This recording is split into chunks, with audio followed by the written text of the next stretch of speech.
Go sit down. All right.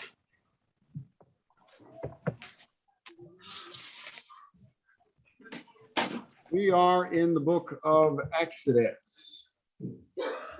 Book of Exodus, we are looking at chapter 13 this evening. So Exodus chapter 13. Exodus chapter 13.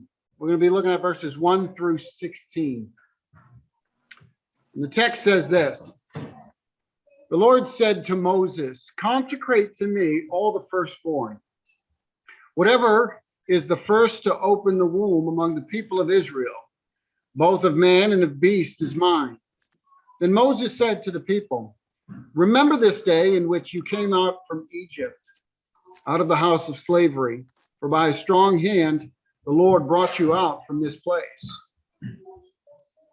No leavened bread shall be eaten today in the month of Abib. You are going out.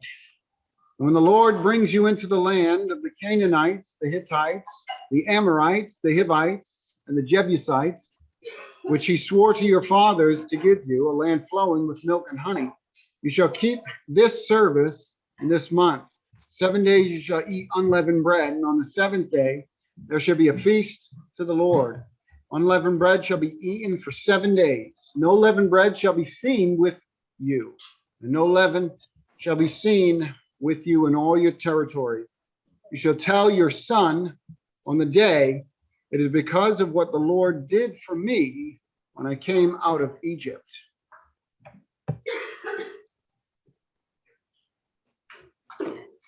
And it shall be to you as a sign on your hand and as a memorial between your eyes, that the law of the Lord may be in your mouth. For with a strong hand the Lord has brought you out of Egypt. You shall therefore keep this statute at its appointed time from year to year, when the Lord brings you into the land of the Canaanites, as he swore to you and your fathers. She didn't eat, Eric. Mute yourself. Sorry. That's all right. And shall give it to you. You shall set apart to the Lord all that first opens the womb, all the firstborn of your animals that are males shall be the Lord's. Every firstborn of a donkey shall be redeemed with a lamb, or if you will not redeem it, you shall break its neck. Every firstborn of man among your sons you shall redeem. And when in time to come your son asks you, what does this mean? You shall say to him, by a strong hand the Lord brought you out of Egypt, from the house of slavery. For when Pharaoh stubbornly refused to let us go, the Lord killed all the firstborn in the land of Egypt, both the firstborn of man and the firstborn of animals. Therefore, I sacrifice to the Lord all the males that first open the womb, but all the firstborn of the sons I redeem. It shall be as a mark on your hand, or the frontlets between your eyes. For by a strong hand the Lord brought you out of Egypt. All right. All right, so what are the two main themes that are being discussed in this section? Two main themes, two main things that are going on here.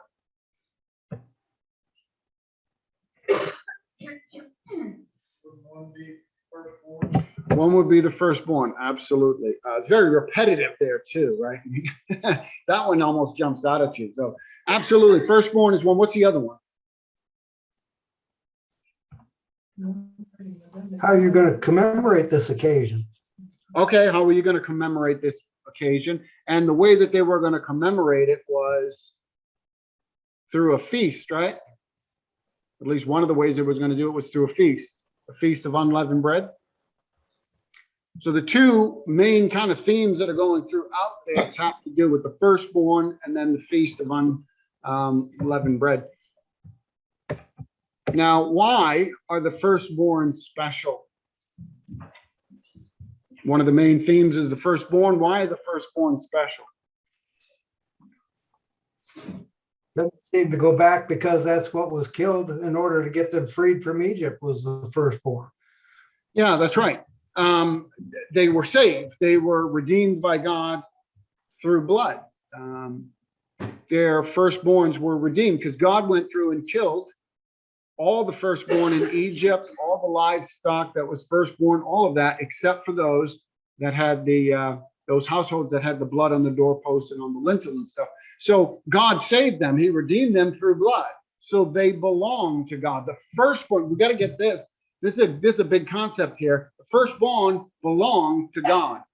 He is the one who passed over them when he was originally going to take them, when they were all going to die. He gave them a way to be redeemed, a way to be brought back. But he says the firstborn are mine. So that's really why the firstborn are special, is because God passed over them, allowed them to be redeemed and or saved through blood. And so all the firstborn are God's. So why does God want them to continue to consecrate and redeem their firstborn animals and their firstborn sons through the years? Why does he want to have them keep doing this perpetually? Because it's not a one-time thing to consecrate the firstborns and to have this feast of unleavened bread once. Why is he wanting them to do this as a perpetual thing, year after year after year after year? It's a remember. It's that constant reminder. And it's a reminder of what? Yeah, them getting out of bondage, what God has done for them. I mean, pretty simple, pretty basic, but important to think through some of these things.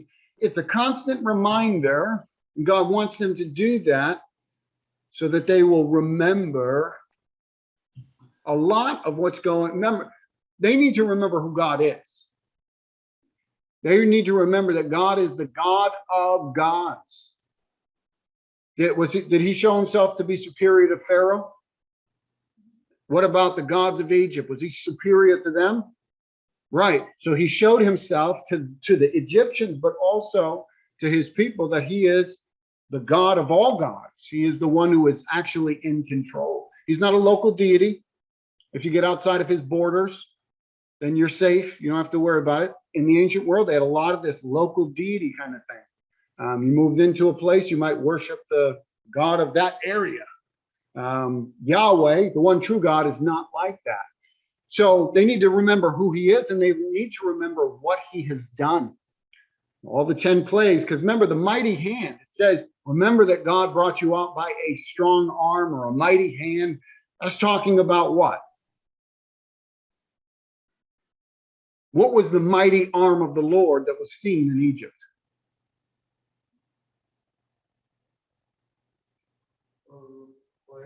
There you go. There's the plague. Yeah. You got it. It was the plagues. I mean, that's how he demonstrated and showed himself to be powerful. All right. So what does it mean when it talks about all the firstborn animals are the Lord's? We kind of talked a little bit about the idea that God passed over them, but when it talks about the animals are the Lord's, the firstborn animals belong to the Lord. It's a sacrifice. Absolutely. They are to be sacrificed. So in Numbers chapter 18 and verse 17, it says, but the firstborn of a cow, firstborn of a sheep, the firstborn of a goat, you shall not redeem. They are holy. You don't buy them back. Redemption means to buy back. Do you guys have redemption centers down here? Up north, you have redemption centers where soda cans and bottles and stuff, you could a lot of times homeless people, whatever, would collect a lot of cans. People who weren't homeless would do it too, but a lot of times you'd see people with these big carts full of cans. They would go to the redemption center. What happened is the company is buying back. They're going to pay you a nickel or whatever it was. Okay, to a scrap yard. Up there was called, you could go to a place called the Redemption Center. But the point was that they would buy back, kind of the company would buy back their cans and stuff. So anyways, redemption means to buy back. So here it says, the firstborn of a goat and all them, you shall not redeem, they are holy. You shall sprinkle their blood on the altar and shall burn their fat as a food offering with a pleasant aroma to the Lord. So the concept is the firstborn are holy of these animals. They're holy already. You don't buy them back. What you do is you simply sacrifice them up to the Lord. They are the Lord's. They are holy. Well, it talks about the firstborn males. I think it's the firstborn period of the animals. It's firstborn males. It will talk about the males, but the firstborn that of the animals, the first that opens up the womb and all that. But there is something about the firstborn male as well. Doesn't it also signify that the Lord gets the best? And so the first are, the best. Yeah. No, you're right. Later on, there's going to be this constant theme of the first fruits, the first crops, all of that kind of stuff. So it's the very best. But the first is holy. Keep that in mind. The firstborn is already holy. The first, I keep saying that. There's a reason why I keep saying that. The firstborn is holy. So you offer it up to God. It's already his. It doesn't need to be redeemed. You can't redeem it. You are to sacrifice it. That's what Numbers 18:17 says. All right. So there is one exception, though. If you were reading along or if you were listening along, there is one exception. What is the one exception in Exodus? The one animal exception. No. No. Good try. Good try. They wouldn't have pigs. No. What's that? The donkey. The donkey. There's one exception. It's the donkey. How was the donkey to be treated? What does the text say? How was the donkey to be treated? You were to redeem it back with a lamb. What's that? That's what I said. Yeah, with the lamb. Absolutely. You were to redeem it. Now, this gets a little intricate, but think with me for a moment. The donkey was an unclean animal. It needed to be redeemed.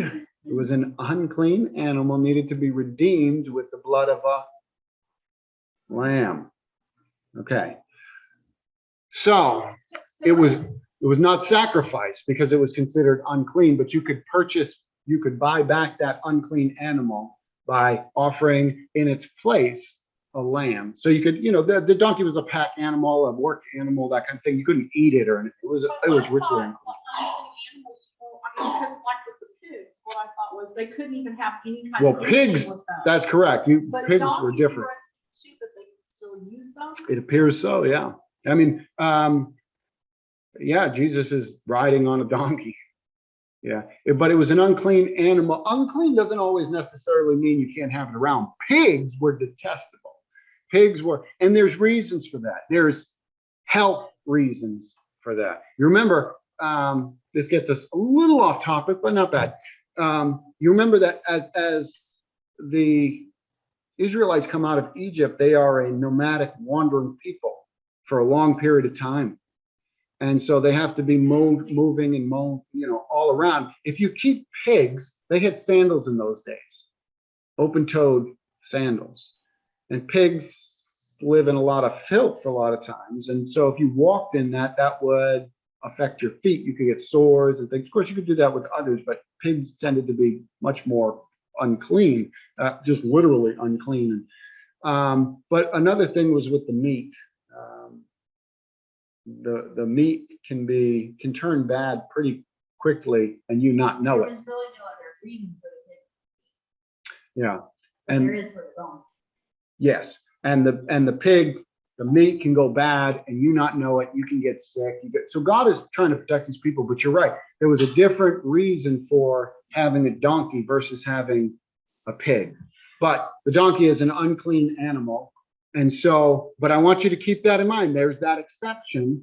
There's an unclean animal and you redeem back the unclean animal. So this is to redeem back means get back. Yeah, you buy it back. Yeah. So that to buy back, you have to give. Yes. So what you do is take that firstborn donkey to what? You take that donkey and you offer in its place a lamb. You say, God, I'm going to give you this lamb instead of this donkey. I'm going to sacrifice You this have to lamb. have both at the same time. Yeah, you would get, yeah, or you'd buy later on in history, you'd buy a lamb if you didn't have a lamb from somebody to offer it up. But yeah, it was meant to be purchased back to you. Or in here it says break its neck and get rid of it kind of thing. God So didn't even want it as a sacrifice. no, it was an unclean animal. It couldn't be offered to him as holy. Could not be offered to him as holy. You had to offer a clean animal in its place, the lamb. So that's the one exception. Exodus 13, 12, and 13 says, you shall set apart to the Lord all that first opens the womb, all the firstborn of the animals that are males shall be the Lord's. Every firstborn of a donkey you shall redeem with a lamb. You'll trade places. You'll offer the lamb instead of the donkey, or it will not.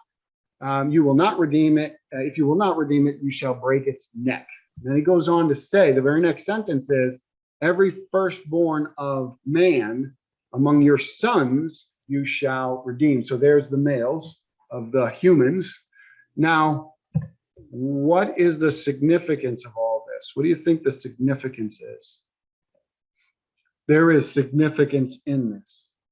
It's densely packed and it takes a little bit to work through, but what do you think the significance is?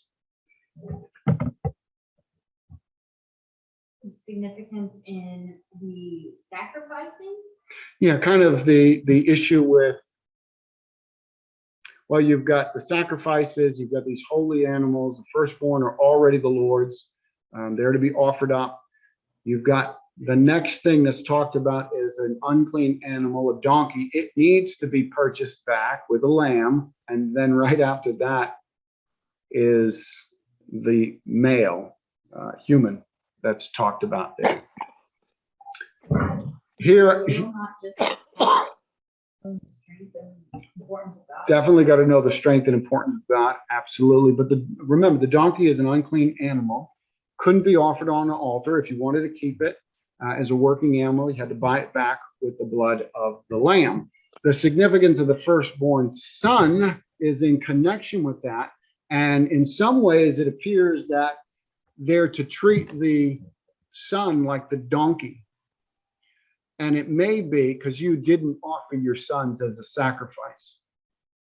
But there seems to be a connection where the male is right after the donkey, which is an unclean animal that needs to be redeemed with the blood of the lamb. It may be that this was a reminder of the sinfulness of humanity and that they needed to be redeemed. They needed to be bought back. They needed to be purchased by the blood of the lamb.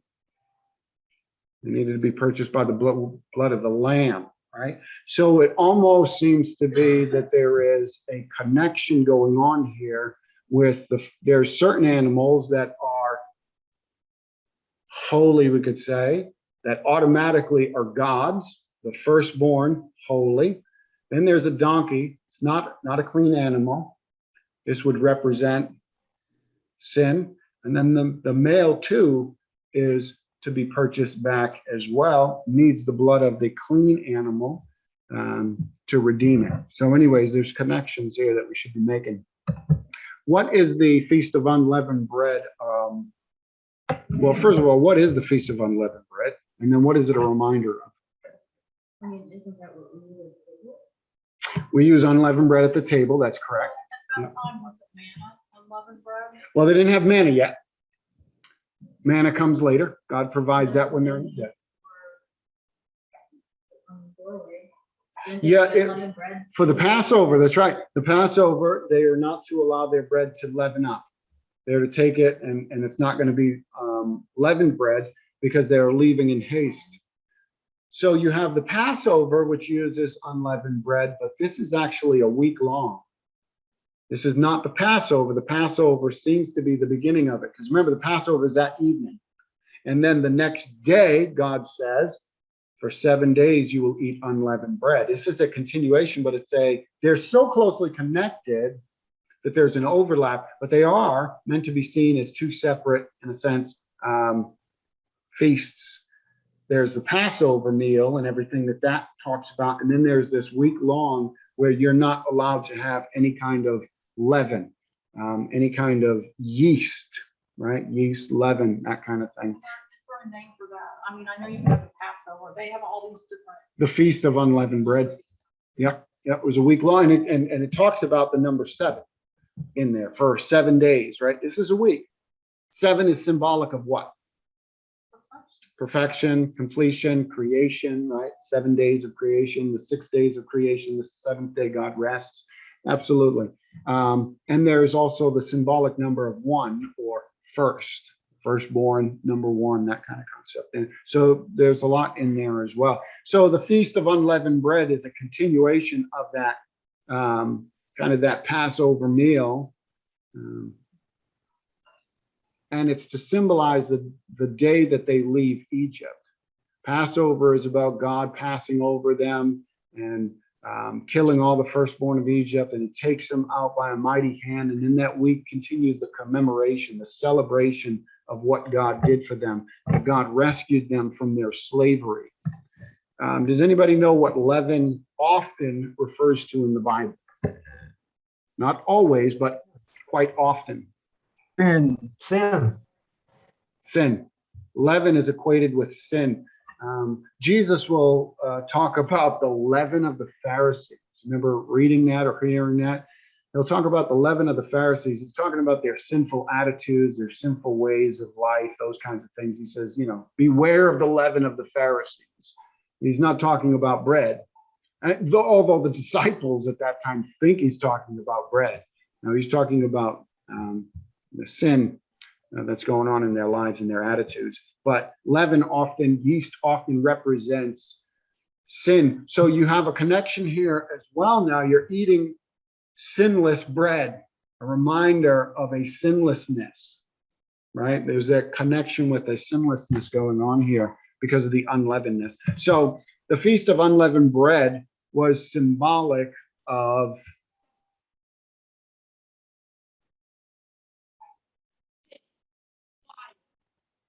well, yeah, that's a question. I gave you the answer, so I thought I was waiting for it continuing. What was the sorry. question? See, sometimes my questions come out weird.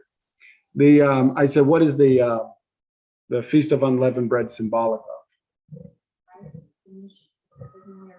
Yeah, it's symbolic of, for them, it would be symbolic of cleansing out sin, cleansing out the old life, a new start, a new beginning, and the fact that they were made a kingdom of priests to God.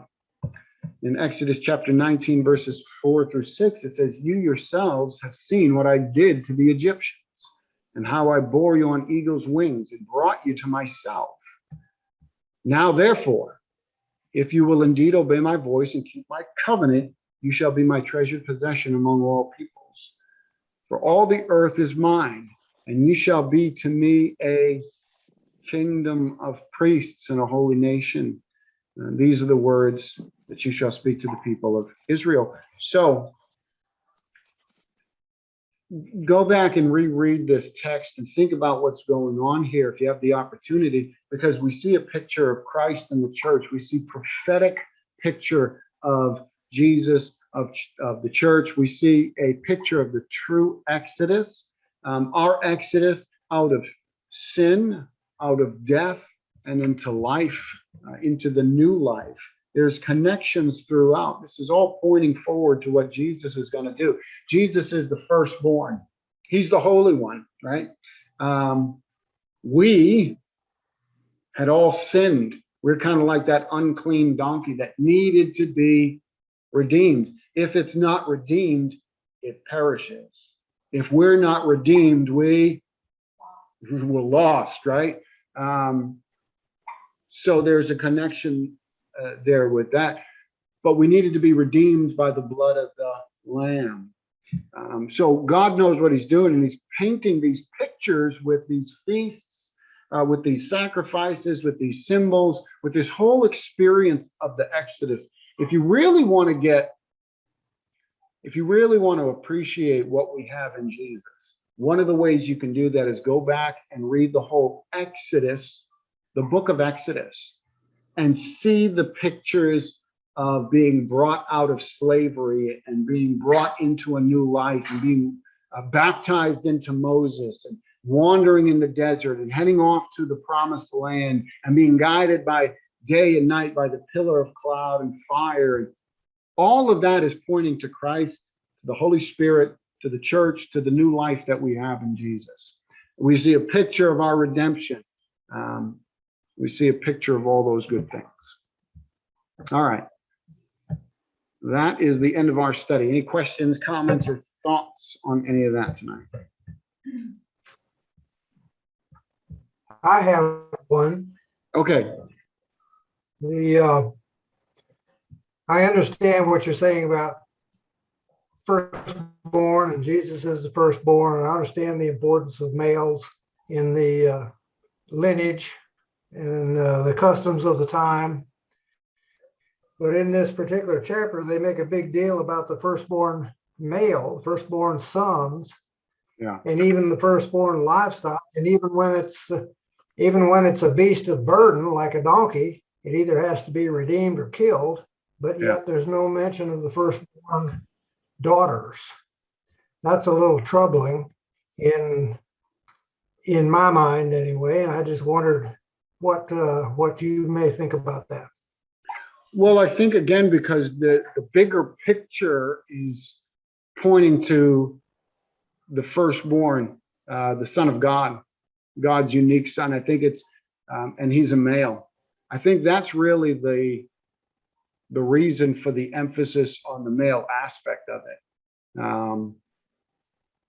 Certainly, but in the case of an animal, in the case of livestock, they're specifically addressed because obviously a donkey has some value, even though it's not eaten for meat. They would tend to want to redeem it. It's a valued possession. Yeah. Yet there's no mention of the daughters. It's almost like they're not a valued possession. Yeah. I don't think I would go that far, though. I understand your concern about that. I wouldn't go that. I know some of it is custom, and today's custom, those customs of the old days are completely different. I understand that, but it's just a little trouble. Yeah, I think again, this goes back to part of it is, as you said, culture and custom of the day. Part of it goes back to the fact that we're looking for the male child. Remember, this goes all the way back to Genesis chapter 3:15. If you think about it there, you've got the seed of the woman, the he to come. There's this male that's to come over and over and over and over again. So I would just simply say that it's really probably just the fact that it's talking in prophetic ways about Christ to come. We know for a fact that females are valuable to God. We know that in the ancient world, women were often looked down upon, but not by God.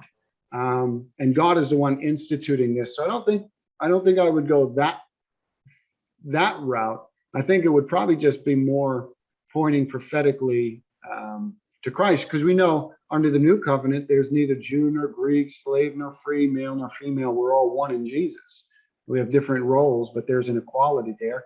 But if you read back in Genesis chapter 1, what is it, 26, 25, 26, 27, something like that, God makes them male and female. There's an equation there that they're both fully human. They're both fully valuable. In fact, they make one man.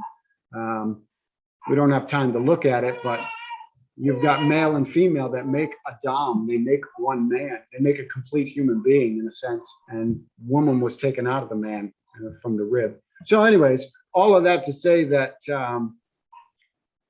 culturally there was problems, but I don't think that's what's going on with God doing all of this. You can see God taking care of women and valuing women. Even Rahab the prostitute is saved. Yeah. So. Yeah, Good question. Yeah, I understand all of that. That's why it's a little troubling that we redeem they're told to redeem their sons, Yes. but not told to redeem their daughters. Well, you remember that it was the male firstborn of Egypt that were killed. This goes back to the plague. The daughters weren't killed. The firstborn daughters weren't killed, just the firstborn males. So, I mean, you could be angry that God didn't redeem the firstborn girls, but he also didn't kill the firstborn women in Egypt. So, it was the firstborn male that was to die in Egypt. Again, prophetic picture of Jesus, the firstborn. And then the redeemed ones are the same ones that didn't die. God rescues and takes them out. I think that also played a role though, because Pharaoh, he was punishing Pharaoh. Yeah. Pharaoh had a son. Well, and remember that the next Pharaoh was the firstborn. They were seen to be a god. There's a lot going on with what the Egyptians are thinking, but also this is going to be connected to the priesthood, the Levitical priesthood. The Levites are going to be God's firstborn, kind of, that are put off to serve in the temple and all that. And those are males. There's no female priests under the Levitical system and all of that. So. Don't we think too, it's also the best of the best goes to God. And even though God may not see a difference between male and female at that time in that custom, the best of the best were going to be male. And the way society at that time. Yeah, I don't know. See, I'm not. That was the society, but I'm not sure that's God's purpose. I really do think. Listen, I think there's a lot of complex and complicated issues in the scripture. This one, I'm not sure it needs to be more complex than God killed the firstborn men of Egypt. He saved the firstborn men of Israel. He wants them to be bought back, and all that's a picture of the firstborn Son of God to come in the future.